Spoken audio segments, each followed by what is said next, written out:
takie tulejki dystansowe. No dobra, trzeba to przetestować.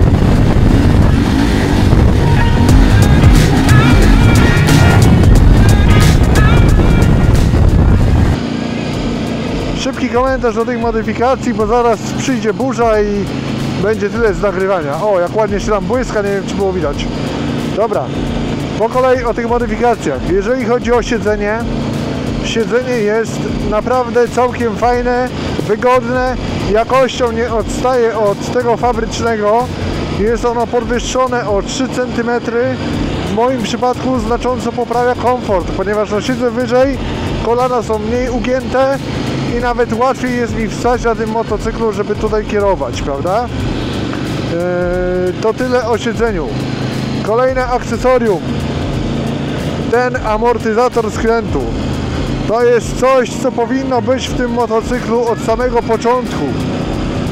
Pozwala on regulować w kilku stopniach jego pracę. Generalnie stabilizuje tą całą kierownicę. Możemy sobie ustawić siłę tego tłumienia, siłę jakby ochrony przed jakimiś tam wybiciami tej kierownicy oraz kąty, pod jakimi to ma działać. Żeby nie przedłużając, ja tutaj na szybko go troszkę bardziej skręcę paluchem i patrzcie, kierownica praktycznie wcale mi nie lata, jadę prosto jak po sznurku.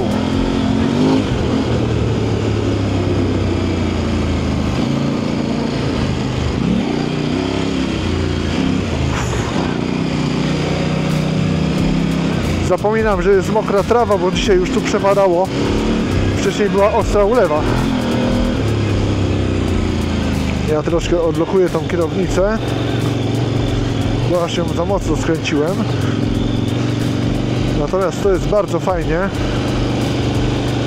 O. Amor naprawdę mega rzecz. Co prawda Chińczyk przysyła sam amor z tym trzpieniem i tym plastikiem. Nie ma tutaj żadnych śrub, nie ma tutaj żadnych tulei dystansowych.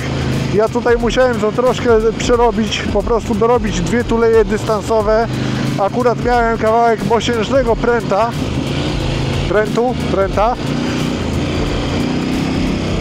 Także uciąłem go tam na te kilkanaście milimetrów. Wystarczy, powiedzmy tak, jak troszkę to za krótko zrobiłem, powinno być około, myślę, 15 do 20 mm i to będzie takie optimum. Jadę tam, bo tam będzie widać trochę tą burzę, zaraz zawrócimy. No trzeba to zrobić, ewentualnie poszukać jakichś tulei dystansowych. Od biedy możecie po prostu użyć, jak to się nazywa?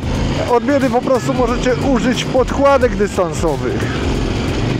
Nawalić ich tyle, żeby tam osiągnąć te powiedzmy 15 mm, podnieść ten amor, żeby on się ładnie oparł.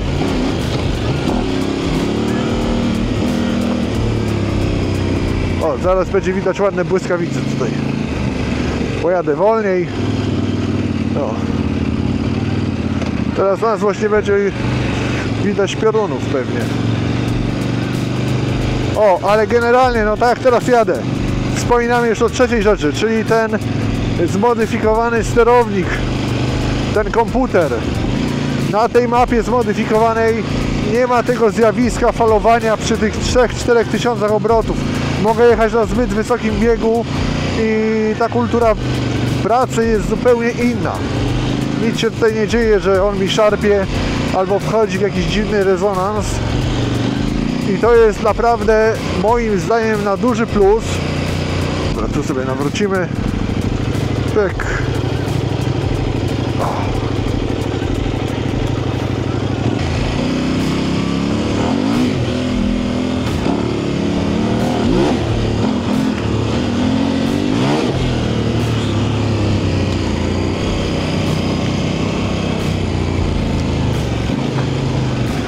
Tu tak samo jak z tym Amorem. Ten motor od razu fabrycznie powinien być wyposażony w tą inną wersję tego komputerka. Ta wersja skastrowana tą normą po prostu działa źle i tak nie powinno być. W przypadku właśnie tego przyrobionego komputerka, czy tam powiedzmy właśnie tego nieprzyrobionego na tą normę, kultura pracy silnika, kultura reakcji na gaz jest zupełnie inna. Jeżeli chodzi o mapy, ta Eco i Sport, ja nie dostrzegam między nimi żadnych znaczących różnic. Nie jestem nawet w stanie powiedzieć, czy ta mapa Eco jest jakoś znacząco łagodniejsza. To nie jest tak jak w KTM-ie, że mapa jakaś tam typu Rain czy tam Offroad jest wygładzona. Bezapelacyjnym faktem jest to, że to powinno być właśnie fabryczny setting. To powinno być fabrycznie w tym motocyklu już zainstalowane. Znacząco poprawia to komfort jazdy. No wiadomo, to siedzenie, no to każdy ma inny wzrost, jednemu będzie pasować, to stokowe. Dla kogoś może być za wysokie, dla kogoś może być to jeszcze za małe.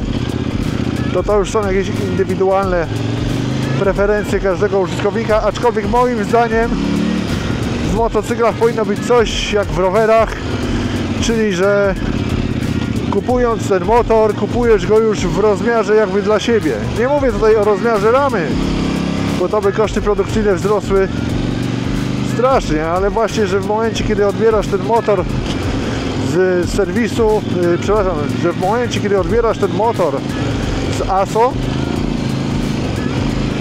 to wybierasz tam wysokość, nie wiem, podpórek do kierownicy, wysokość siedzenia i to powinno być już w cenie. Ale no szkoda, że taka w przypadku motocykli nie ma tutaj takiej kultury.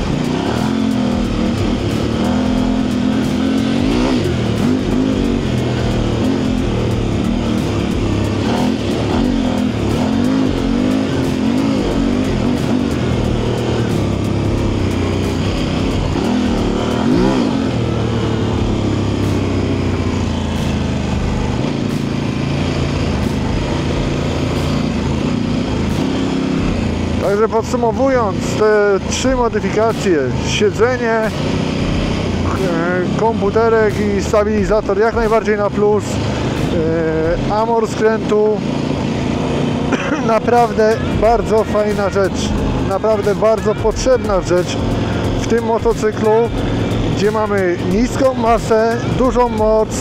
Ten motor z automatu ma tendencję do podnoszenia przodu, więc ta kierownica nie jest, to przednie koło nie jest jakoś bardzo dociążone i ma tendencję po prostu do wpadania w jakiś rezonans, po prostu tak jak to ma w zwyczaju w motocyklach typu enduro.